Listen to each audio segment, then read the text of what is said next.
أهلا ومرحبا بكم في قناة زاهد للأبراج. أهلا بيك يا برج الجدي، مساء الطاقة الإيجابية عليك ومساء الفرحة والسعادة والوفرة.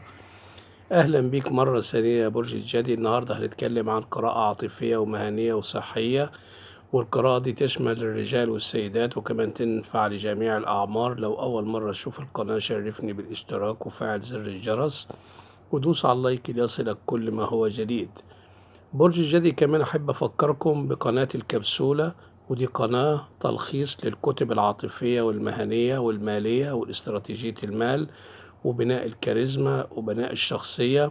هسيب لكم اللينك بتاعها في أول تعليق أسفل الفيديو، ياريت تشتركوا فيها. هي قناة ممتازة للدكتورة هبة متخصصة في تلخيص الكتب، وكمان قناة هتفيدك شخصيا يا برج الجدي سواء انت رجل او امرأة في معرفة بعض الاشياء اللي انت ممكن ما تكونش تعرف عنها حاجة في المال او في العاطفة.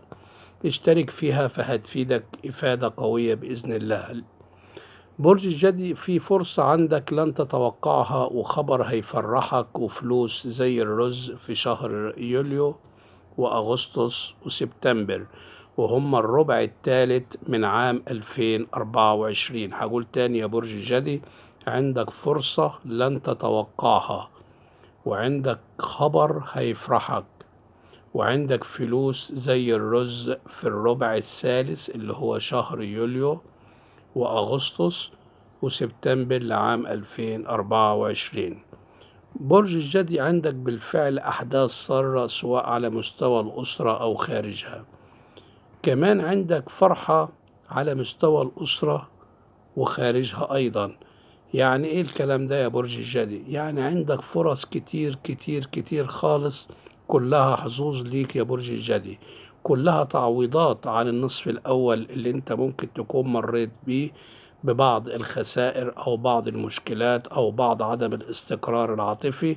لكن الفترة اللي جاية دي يا برج الجدي شهر يوليو أغسطس وسبتمبر دي تعتبر شهور حلوة ليك وعليك يا برج الجدي. هتشعر فيها بالفرحة، هتشعر فيها بالثقة بالنفس، هتشعر فيها بإعادة نفسك مرة ثانية للقوة الداخلية اللي انت جواك ممكن تكون متزعزعة. هتشعر زي ما بقول كده قوة طاقة إيجابية داخلك هتدفعك للأمام يا برج الجدي، لأن عندك نجاح ملحوظ في العمل بيخبئ ليك الحظ مفاجآت حلوة في المجال المهني. في عندك فلوس بالفعل كتير يا برج الجدي، عندك طاقة خير سوف تفتح ليك، أبواب سعادة تفتح ليك. في عندك نجاح مهني، في عندك مشروع تجاري هيشاهد يعني شهرة وهي عندي أرباح قوية ليك يا برج الجدي. كمان في عندك ترقية، في عندك مال كنت منتظره يا برج الجدي وبالفعل الفترة اللي جاية دي هتتحصل عليه. في عندك كمان موافقات هتأتي إليك عن طريق العمل، أو إنك هتنشأ مشروع خاص بيك وهتلاحظ إن في موافقة عليه يا برج الجدي.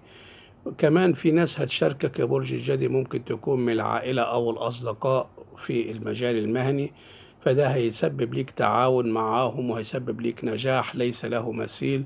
بالفعل برج الجدي نقدر نقول عليه في الشهور اللي جاية هيكون رقم واحد ونمبر 1 بلا منازع، لأن النجاح هيكون حليفه في كل خطوة بيخطوها على المجال العاطفي والمهني.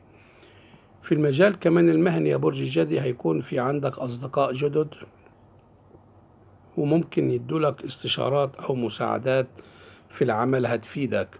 ولكن حاول يا برج الجدي دايما إنك تخبئ أسرارك المهنية وأسرارك العاطفية، بلاش تحكي عليها كتير وبلاش تتفاخر بنفسك يا برج الجدي. حاول إنك دايما تقضي حوائجك بالكتمان، حاول إنك تستشير من يحبك بصدق من الأصدقاء أو من الأهل أو الأقارب. حاول دايما إنك دايما تتسرعش في اتخاذ القرارات، حاول تتأنى في اتخاذ أي قرار بتاخده يا برج الجدي. كمان حاول تتمسك بالهدوء وتتمسك بالصبر والتأني في اتخاذ أي قرارات خاصة بيك.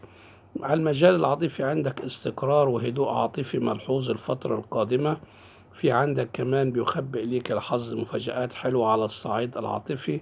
في عندك رجوع بنسبة عالية لبعض المنفصلين، طبعا مش للكل، ولكن في رجوع للمنفصلين الفترة اللي جاية دي للبعض منهم زي ما بنقول كده، لأن هيكون في عندك تقارب للأفكار، إنهاء خلافات، في صلح من أول وجديد.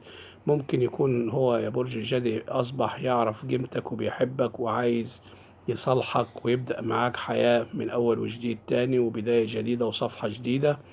كمان برج الجدي عندك أخبار سارة سواء على مستوى الأسرة أو خارجها زي ما قلنا. ممكن يكون في خطوبة، ممكن يكون في زواج، ممكن يكون في سفر للفسحة أو للنزهة.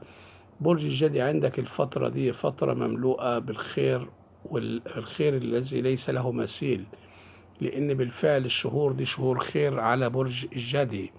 بس أهم حاجة يا برج الجدي حافظ على تفاؤلك، ولا تعطي للمشاكل الصغيرة الكثير من الاهتمام. الق بمخاوفك خلف ظهرك، ابتعد عن التدخين والمدخنين، ابتعد عن المتشائمين والمحبطين.